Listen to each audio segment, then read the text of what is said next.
Sandhan. All Gujarat Integrated Classroom. સેટેલાઇટના માધ્યમથી જોડતી કડી એટલે સંધાન. Good morning, friends. I am happy to be here and to see you once again from this platform of Sandhan Bisect. Today I am here with one distinguished guest to talk on English literature, Robert Browning and his Vedic philosophy. Dr. S.K. Agrawal sir teaches English language and literature at the Maharaja Ganga Singh University of Bikaner, Rajasthan. He is head of the department, member of the university syndicate, convener board of studies and member academic council in the university. His areas of interest are subaltern studies, comparative literature, stylistics and English language teaching. Dr. Agrawal sir has travelled extensively and has delivered more than 50 extension and special lectures throughout the nation. He has authored 11 books and was the translation coordinator of People's Linguistic Survey of India for the state of Rajasthan. He is also a member of several prestigious academic and administrative bodies of the state of Rajasthan and central government of India. We are very lucky to have Dr. Agrawal sir here. He is a very well-read scholar and an academician par excellence. Dr. Agrawal sir is going to talk with you today on Robert Browning and Vedic philosophy in his poetry. Dr. S.K. Agrawal sir. Thank you very much, Dr. Vasant Jose. Dear friends, it is my pleasure to be here and share my views with you. After my lecture is over, you would be able to appreciate Robert Browning in a better way by relating Browning to your own discourses, that is the Vedas. When we have talked about literature, so many things strike us. And there is a victim that strikes us. The dictum is that east is east and west is west, the twain shall never meet. Will it not be interesting to explore the myth and say that east comprises both east and west, and the two do have the points of convergence? It is in this context that after my lecture is over, you would be able to comprehend Browning in the perspective of Vedic philosophy. Now, Robert Browning owed a lot to Vedic literature, to Vedic philosophy. That has been admitted by even the researchers and the scholars who worked upon him. Bordeaux, talking about Robert Browning, said, Robert Browning's poetry is born of Indian philosophy. Similarly, H.C. Duffin also talked about it, that Browning's poetry has a lot of similarities to the Hindu vision. Therefore, it would be very exciting to relate Browning to Vedic philosophy and study him from a different angle. Now, but before we talk about Browning as such, it would be interesting to know something about his age also, because you must be knowing that every poet is the product of the time. But there was something distinct about Browning in this case. Browning lived in Victorian age. Victorian age was fraught with skepticism, the Darwinian philosophy of evolution and the spate of democratic and social reforms. Man has become extremely materialistic, mundane activities were happening, and people were getting utmost interest into it. Now the Robert Browning, the spirit like Robert Browning, they went away from their time. Rather, I would like to say that he was not confined to his time and age and country also. Now, speaking about the age of the time, a famous novelist of the time, Charles Dickens, said in his novel A Tale of Two Cities, talking about the confusion that prevailed during those times, it was the best of time, it was the worst of time, It was the time of the aristocrats. It was the time of the downtrodden. It was the time of the rich. It was the time of the poor. These are the antithetical clauses which sum up the spirit of the time. Now, that speaks of the absolute confusion and chaos that prevailed in every walk of life. The same spirit was being resonated by Thomas Hardy also in his novels, and he said that this is a world where one should not born, and if the next best thing is to commit suicide. In other words, I would like to say that this was the time when life was condemned in general. Now, in such a time, it was very difficult for a poet to write about the questions that related to humanity and mankind in general. But if we have a look at the poetry of Robert Browning, we shall find that Browning's poetry deals with the questions of the significance that relate to the mankind in general. And they are the questions. His poetry deals with relationship of man and the entire universe, the relationship that exists between man and the nature, and the relationship that exists between man and God. I am going to talk about these things in relation to Vedic philosophy. But before I talk about Robert Browning and the relationship between the two, I would also say something about Vedic philosophy. If we talk about Vedic philosophy is not basically a philosophy related to some religion. It is a way of life. It is an integration of three parts: the parts of beauty, the power of truth, and the power of strength. These three are combined in this aspect in Browning's poetry in such a way that we tend to automatically remind the Vedic vision of life. Now, when we talk about Vedic vision of life is basically based on the Shat Darshans. Shat Darshan includes the doctrine of karma, that is action, the doctrine of dharma, that is religion or duty, religion not specifically a sort of sect but duty, the earth, that is the riches, the moksha, that is salvation, anand, that is bliss, and kam, that is desire.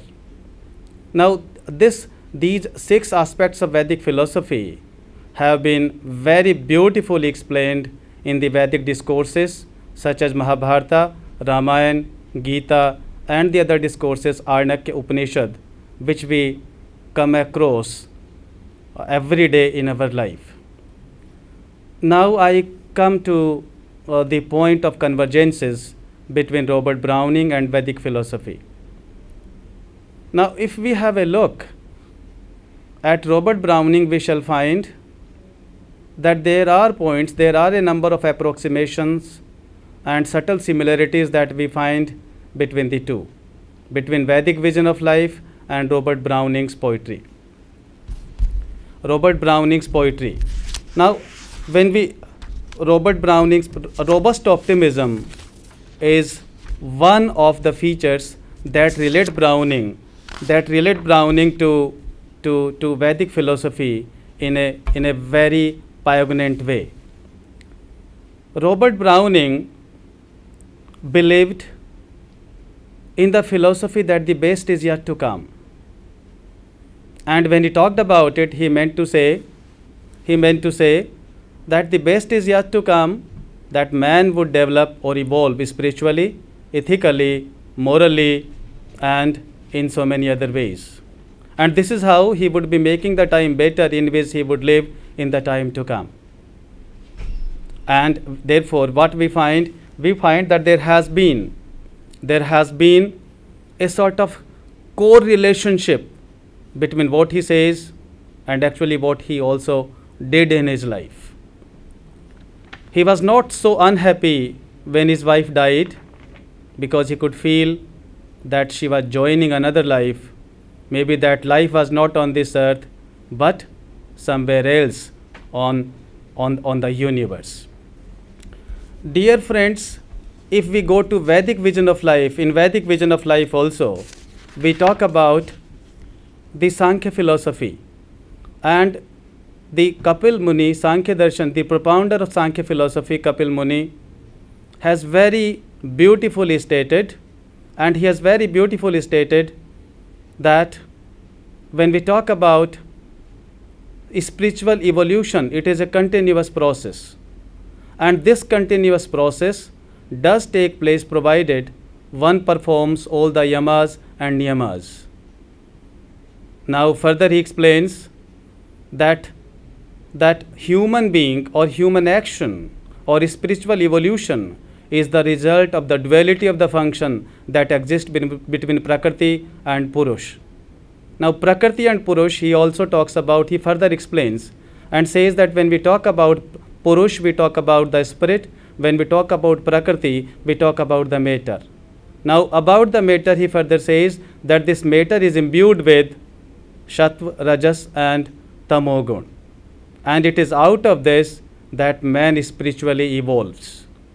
Now Robert Browning may not be so systematic in talking about all these things, but at the same time, very pinpointedly, he picks up those ideals which bring him very close to Vedic philosophy, and at the same time taking certain postulates from Christianity makes him run forward of his times and say that the better things are yet to come in. The another thing that we find in his poetry is that he accords a great value to the role of struggle and lofty aims. In one of his very famous poems, he says, the name of the poem is Prospike. I was ever a fighter, so one fight more, the best and the last. In one of his another very famous poems, Rebbe Ben Ezra, he proclaims, welcome each rebuff that turns earth's smoothness rough. Now, this is the philosophy that brings him very close to Vedic philosophy of life.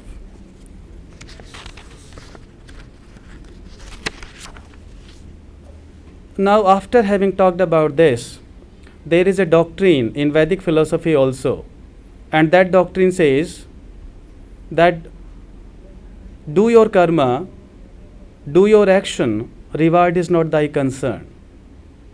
That resonates in the whole poetry of Robert Browning, in Rebbe Ben Ezra, in Grammarian's Funeral, in Andrea del Sarto, in Porphyria's Lover. He almost seems to make a proclamation of this sort. In one of the most famous poems written by him, entitled Rebbe Ben Ezra, he says, all I could never be, all much ignored in me, this I was worth to God whose wheel the pitcher shaped. Mahatma Gandhi, talking about the significance of the line, said that there cannot be more striking a philosophy of karma than the philosophy of karma imbued in these lines. Even in one of his another poems, and what he seems to again make a proclamation, so to the dying man, do I view this world as a vale of tears? A reverend sir, no I. And this is the poem which is very often not prescribed for the courses, but then it also makes a significant comment on the optimism that he cherished and the doctrine of karma that he embraced in his life.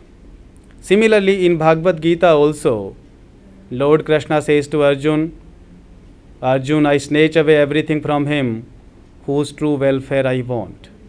And therefore, in the theory of karma, the evil has got a certain place, both in Robert Browning and Srimad Bhagavad Gita also. The third very significant point that brings Robert Browning very close to Vedic vision of life is his belief in the immortality of soul. He believed, like Vedic philosophy, that the soul never dies.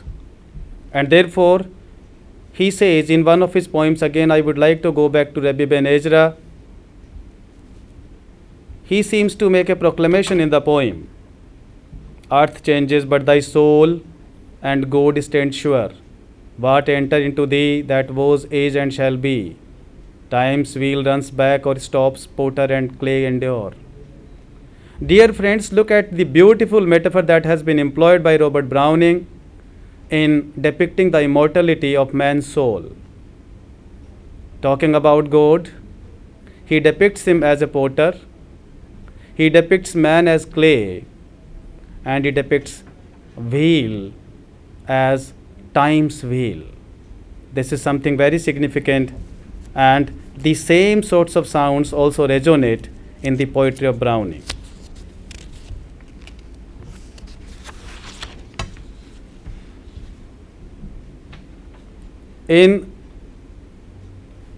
Now I would like to tell you where are the resonances between Browning and Vedic philosophy. In chapter 2, sloka 17, Lord Krishna says to Arjun, and he says, know that alone to be imperishable, which pervades this universe, for no one has power to destroy this indestructible substance. That is, in other words, the spirit or the soul cannot perish. It pervades the whole universe. In the another sloka, he says, the soul is never born, never dies, for it is unborn, eternal, everlasting, and ancient. Even though the body is slain, the soul is not. Now, going ahead, he again says,